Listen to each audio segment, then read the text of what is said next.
Hello दोस्तों, आज हम देखेंगे 12 लीटर दूध वाली दो भैंसों से एक साल में कितनी कमाई होती है और उन पे कितना खर्चा होता है और उनके बाद टोटल कितनी बचत निकलती है। फर्स्ट देखेंगे अपन भूसा। अगर एक भैंस 5 किलो भूसा खाती है तो दो भैंसें 10 केजी भूसा खाएंगी और एक महीने का लगा एक महीने में 300 केजी भूसा खाएंगी। उसके बाद हम 12 महीने का लगा टोटल 3600 केजी भूसा खाती हैं। अब हम देखेंगे भूसे की प्राइस है। अगर 3600 केजी भूसा है और पर के 8 रुपये पर केजी के हिसाब से तो टोटल 28,800 रुपये का भूसा खाते हैं 12 महीने में। और उसके बाद देखते हैं हम हरा चारा। अगर एक भैंस 20 किलो चारा खाती है डेली का हरा तो दो भैंसों को होगा 40 केजी। तो उसके बाद हम लगाएंगे 30 दिनों का, 30 दिनों का हो गया 1200 केजी। तो उसके बाद हम लगाते हैं 10 महीने का, तो 10 महीने का हो गया 12,000 केजी। क्योंकि गाँव में 2-3 महीने के लिए समथिंग समथिंग हरा चारा नहीं मिलता है। और उसके बाद देखते हैं हम हरे चारे की प्राइस। अगर हरा चारा 2 रुपये केजी के हिसाब से पड़ता है तो टोटल 24,000 रुपये का हरा चारा भैंस खा जाती हैं दो भैंसें 12 महीने।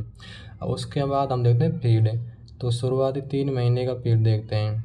अगर हम उसको 5 किलो फीड देंगे एक भैंस को तो दो भैंसों को 10 केजी। उसके बाद हम 30 दिनों को देते हैं, 30 दिनों का देते हैं 300 केजी हो जाता है एक महीने में। उसके बाद हम 3 महीने का लाते हैं 900 केजी फीड भैंस खा जाती है 3 महीने में दो। अब उसके बाद देते हैं नेक्स्ट 3 महीने का फीड। अगर हम एक भैंस को 4 किलो देंगे तो दो भैंसों का 8 केजी हो गया। उसके बाद हम 30 दिन का देखेंगे, 30 दिन का होगा 240 किलो। तो उसके बाद हम देखते हैं 3 महीने का होगा 720 केजी। फिर नेक्स्ट अपन 4 महीने का फीड देखते हैं। उसके बाद अगर एक भैंस को हम 3 केजी देंगे तो दो भैंसों को 6 केजी फीड। उसके बाद हम देखेंगे कि 30 दिनों का हो गया 180 केजी। तो उसके बाद हम देखेंगे 4 महीनों का, तो 4 महीनों को 720 केजी। अब हम देखेंगे टोटल फीड कितना हो रहा है, तो टोटल फीड हो रहा है 2340 केजी। अब हम फीड की प्राइस लगाएंगे। अब अगर पर केजी फीड 30 रुपये की तो टोटल फीड की प्राइस होगी 70,200 रुपये। अब हम टोटल खर्चा जोड़ते हैं तो 28,800 तो भूसे के हो गए और 24,000 रुपये हरे चारे के, 70,200 फीड हो गए, तो टोटल हो गए 1,23,000 रुपये। अब हम देखते हैं दूध का।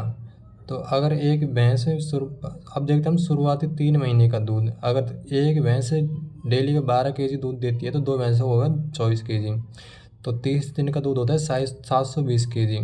तो उसके बाद हम 3 महीने का देते हैं तो 2160 केजी हो जाता है। फिर हम नेक्स्ट 3 महीने का दूध देखते हैं। अगर एक भैंस डेली का एवरेज 9 लीटर दूध देती है एक दिन में तो दो भैंसों को 18 केजी। तो उसके बाद हम 30 दिन का देते हैं, 30 दिन का 540 केजी हो जाता है। उसके बाद हम 3 महीने का करते हैं तो 3 महीने का 1620 केजी दूध होता है। फिर उसके नेक्स्ट अगले 4 महीने का देखते हैं। अगर एक भैंस एवरेज 7 लीटर दूध देती है दोनों टाइमों को मिला के तो दो भैंसों को 14 लीटर। और 14 लीटर को अपन 30 से गुणा करेंगे, 30 दिनों का तो होगा 420 लीटर। अब इंटू इसको करेंगे 4 महीने से तो 1680 केजी दूध हो जाता है। अब हम जोड़ते हैं टोटल दूध। तो 2160, 1620 और 1680 बराबर 5460 केजी दूध हो गया। अब हम देखते हैं कि अगर दूध हमारा 50 रुपये केजी जा रहा है तो इसको गुणा 5460 × 50 करते हैं तो 2,73,000 रुपये का दूध होगा। अब हम देखते हैं बचत। तो 2,73,000 में 1,23,000 घटा तो 1,50,000 रुपये की अपनी नेट बचत हो जाती है।